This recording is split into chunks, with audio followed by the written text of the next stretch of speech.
BBM, we would like to ask you about the new PPP code and the new IRR of this PPP law. What can you say about it, sir? Of course, this amends the PPP ordinance of all LGUs. What will be governing is the PPP law together with its IRR. And I think it solved the problem arise, especially when it involves national project.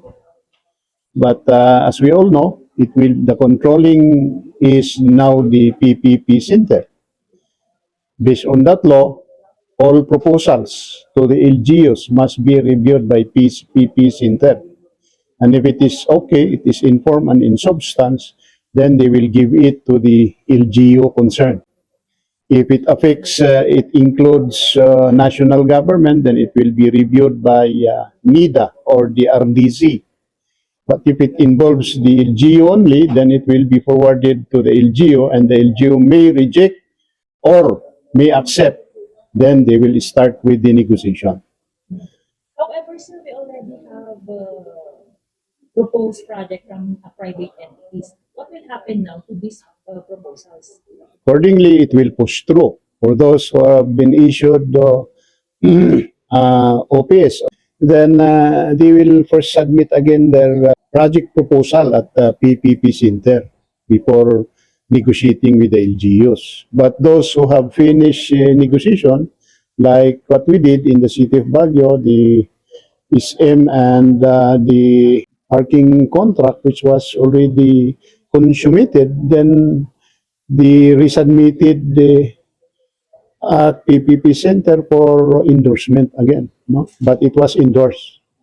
Indeed, it was a finished negotiation. What they can do is to get the approval of the council. Do we need another public consultation on these matters? I think that's the call of the council. If they conduct public consultation, then okay. Because the presumption is consultation have already been conducted before accepting the proposals, which was done before. So probably the endorsement of the City Development Council, then the endorsement of the City Council, then they will undergo again the so-called Swiss challenge.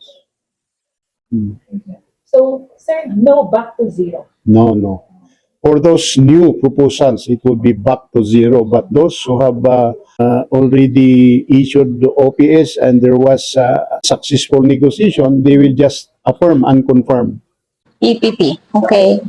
Ang masasabi ko sa bagong PPP code and the new IRR is prayer answered actually for our PPP projects.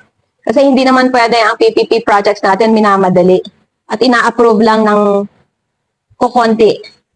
Approve lang yan ng very few people in the government. But with the new PPP law, lahat ng PPP projects na yan is going to be approved by more, the City Development Council and the City Council. Before man lang yan magiging approved project. So the more people, the more public consultation is done, the more public participation is done, the more we can be sure that the projects that will be approved went to the proper process of approval and tao ang magsasabi na approve o hindi. So kasi nga ang ganda ng process, lahat ito dadaan na naman sa public consultation, and I like that for the people to be informed, and it will go to the approval of the sanggunian, na totoong majority sana ng sanggunian, and bago ma-approve lahat yan, mas maganda na alam natin lahat. Well, with this PPP law, if it will go to the proper process, ang ganda sana. It will be good and most beneficial for the city of Baguio. Hindi yung naapura, hindi yung na-fast track. Approve.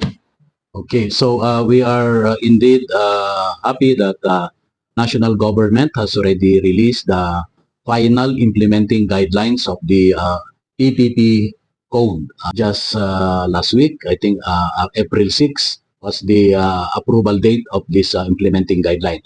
So what is the meaning of this implementing guideline? That means to say that the PPP law is now the one that will be followed all over the Philippines for both the national government and the local government. So para sa atin sa siyudad ng Baguio ay ito na po yung batas na magsasabi kung paano po natin i-implement ang public-private partnership. So meron na po tayong Biblia para ma-implement ito. At para sa akin, medyo mas klaro na ngayon yung implementing guideline on how to go about PPP projects in our local government, especially here in the city of Baguio. So whether we like it or not, this is the new law. And whether we like it or not, we have to implement this 100%.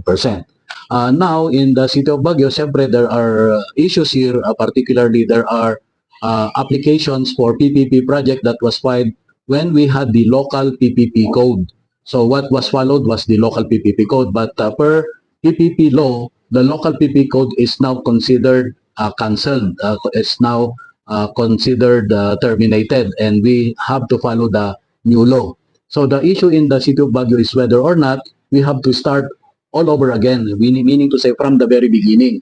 So for me, based on the implementing guideline, I think we need to bring everything to the PPP center, and from there, we can now go through the process of implementing the PPP law. So anyway, there is a law to follow, and I think we need to comply with this PPP law. So we can work hand in hand to make sure that the PPP project is really for the people. So we hope that this PPP law can also give progress and economic development in our city, and I am fully supportive of this law, what the PPP law mandates, and for everybody, the local government unit for that matter, to also follow what is mandated by law. We had a very informative session with the PPP Center personnel regarding yung IRR ng law, the new law on public-private partnership. And we clarified several points. Pero, in other words, ngayon, before any activity, the implementing agency, which is the executive, is supposed to submit to the council a list of projects na pwedeng i-PPP. And then any proposal must be forwarded muna to the PPP Center for the center to determine the completeness of the requirements. Kasi one requirement na kailangan dun is a feasibility study. Full-blown, basta feasibility study. Then the other salient point there is, the guidelines specifically state that there should be consultation. In fact, after the council session, kasi question yung consultation, our legal officer gave me a copy of guidelines since 2016. In other words, for every PPP project as contained in the guidelines, kailangan may prior consultation. So that's one of the things I'm looking into. I will request for the consultation plan as required by the guidelines, the consultation plan of each of the PPP projects. Dapat may consultation plan to be implemented for each project. Yes, I believe yung IRR was already published and implemented last April 6. So, well, I believe yung mga PPP was already submitted doon sa PPP Center ba yun? And they will now align or they will now incorporate those submitted PPP doon sa bagong IRR. Kung sakaling na-meet niya yung criteria doon sa mga proposed PPP natin, then it will undergo the regular process. Pero if in case na hindi niya ma-meet, then we have to cancel it. So, i-align natin sa bagong IRR kasi nabago nga. Kung papasa, then we have to continue the process. Pero kung hindi na-meet yung criteria, then we have to alisin na natin yon kasi sayang lang, it's a waste time of effort and money. Yan. Katulad dyan sa palengke.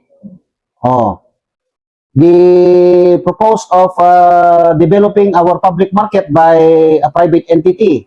Andun na tayo. SM ang magde-develop. And nadatnan ko na lang yan. And as a representative of the 128 barangays and the ex-officio member of the city council, I have to see to it that it is aligned with the new IRR. Para it fits po sa gusto ng mga kasama natin yan sa palengke.